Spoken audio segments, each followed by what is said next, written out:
जय जगन्नाथ फ्रेंड्स। आपण माने समस्ते विश्व प्रसिद्ध पुरी रथयात्रा संपर्क में किछि ना किछि अल्प बहुत जानिथिबे।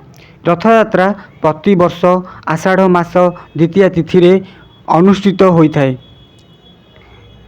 कौन आपण माने जानते कि रथयात्रा परे रथर सारथी और रथ एवं सुआ कुआड़े जाती कुआड़े जाइथाए ता विषय बा ता संपर्क रे आसंतु आमे किछि जानिबा।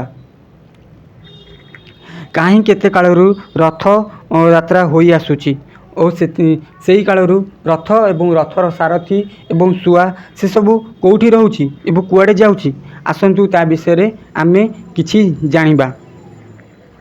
अक्षय तृतीया ठारू रथर कार्य आरंभ होइथाय। प्राय 2 मास धरी रथर निर्माण कार्य निर्दिष्ट नीति नियम आरंभ होइथाय। रथयात्रा दिन महाप्रभु श्री जगन्नाथ माता सुभद्रा बलभद्र रथरे विराजमान करती श्रीमंदिर बाहरी गुंडीचा मंदिर को जाती। गुंडीचा हेउछंती श्रीमंदिर निर्माण करिथिबा राजा इंद्रद्युम्नकर पत्नी। राजा इंद्रद्युम्न जेतेबेले श्रीमंदिर निर्माण करथिले प्रभु जगन्नाथ माउसी गुंडीचा को प्रतिश्रुति देइथिले जे मु प्रतिवर्ष रथयात्रा रे भक्तमानक सहित दर्शन करने सहित तांको घर को बुली आसीबे। सेही दिन ठारू प्रति वर्ष रथयात्रा रे 3 ठाकुर माउसी माँ मंदिर को बुली आसती। सेठारे 9 दिन रही दशमी दिन फेरी जाती श्रीमंदिर को। 3 ठाकुर नीलाद्री विजय दिन नीति नियम अनुसार रत्नसिंहासन फेरी जाती।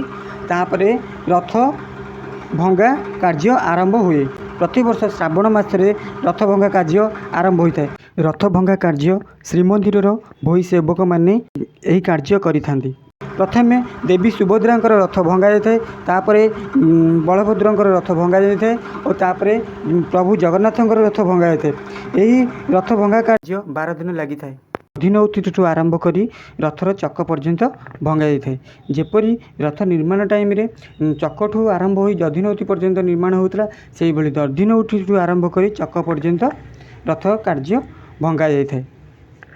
प्रतिवर्ष रथर चक कलाकुंज अश्व सिंहासन एसबू गुंडीचा मंदिर रे नीलाम करा जाय थाए।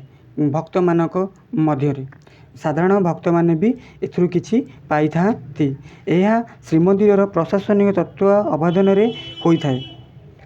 रथरु बाहर काठ गुड़िक अन्य काठ गुड़िक किछि काठ गुड़िक श्रीमंदिर रोषेईशाल रंधन कार्य लगी थाए।